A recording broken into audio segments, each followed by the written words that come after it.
le Central Africa Pipeline System, un gros projet qui pourrait permettre de desservir en électricité, en énergie, toute la sous-région, mais surtout participer à son industrialisation et à son développement. Voilà, si tout est mis en place, et pour ça, il lui fallut faire des études de faisabilité qui ont pu être possible et rendu possible par l'IM Cameroun. Aujourd'hui, dans cette capsule d'Energy Hub, nous avons le directeur général de cette entreprise, de cette compagnie, Monsieur Gwendal Moster. Bonjour.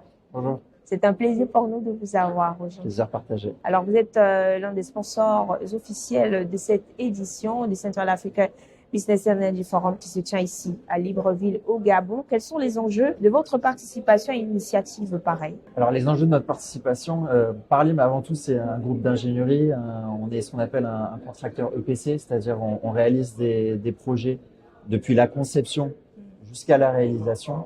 Et nous sommes particulièrement implantés en Afrique centrale. Nous avons des bureaux à Douala, à Port-Gentil, à Brazzaville, à Pointe-Noire.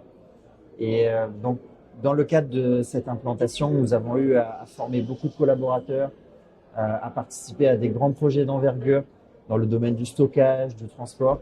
Et donc tout naturellement, quand on a entendu parler de l'initiative du CAPS portée par le CABEF, on a tout de suite manifesté notre intérêt pour pouvoir contribuer à notre humble échelle et essayer de faire avancer ce projet qui est certes ambitieux et tout à fait réalisable dans les objectifs des pays membres. Alors, comment s'est déroulée ces études-là autour de la faisabilité, de la mise en place, la mise en exécution de ce projet? Alors, à ce stade, on a été nous consulter sur différents sujets techniques principalement, également économiques et logistiques.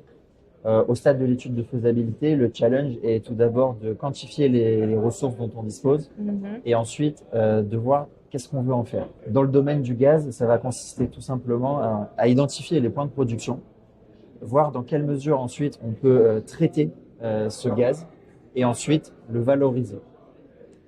À partir du point de traitement, il va donc falloir construire des infrastructures de transport. Concrètement, c'est ça le CAPS. Et des infrastructures de transport, donc jusqu'au point de consommation stratégique où les industriels pourraient s'y implanter, puisque la stratégie de valorisation du gaz repose principalement sur 3 axes, que sont le gas to power, le gas to industry et enfin le gas to LPG.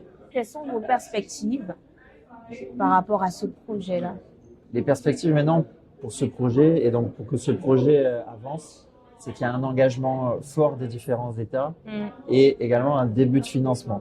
Okay. Parce que j'ai eu l'habitude d'entendre qu'un projet sans financement est finalement qu'une simple idée. Okay. Et en l'espèce, il y a eu des études de faisabilité qui ont été faites. Mais pour aller de l'avant, il va falloir vraiment faire quelque chose de concret. Ça va demander des ressources. Et les sociétés qui vont y contribuer, comme nous, forcément, il va falloir les rémunérer. Et pour cela, il va donc falloir lever des fonds. Dans le cadre d'un projet comme le CAPS transfrontalier, il va falloir avoir des accords entre les États membres et donc des accords également de financement. Merci à vous, Monsieur Moster Gwendal, pour votre expertise dans ce domaine et d'avoir permis, voilà, parce que on peut dire que vous êtes la fondation quand même de ce projet, notamment à travers des études de faisabilité et des réalisations de celui-ci. Merci à vous.